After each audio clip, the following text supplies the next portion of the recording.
ప్రతి ఒక్కరి లైఫ్లో ఒక ప్రేమ కథ ఉంటుంది. అది ఎప్పుడు ఎలా మొదలవుతుందో ఎవరికీ తెలీదు. కొంప తీసి ఎవరైనా లవ్ చేస్తున్నా అంటారేంటి? తన పేరు రిషి.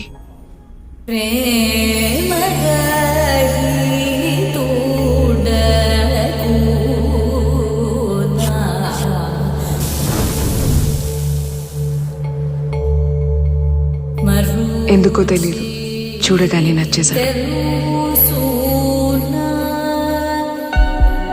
నేను నీతో విషయం గురించి మాట్లాడాలి, అందుకే రమ్మన్నాను. నేను కూడా ఎప్పటి నుంచో నీకు విషయం చెప్పాలి అనుకుంటున్నాను.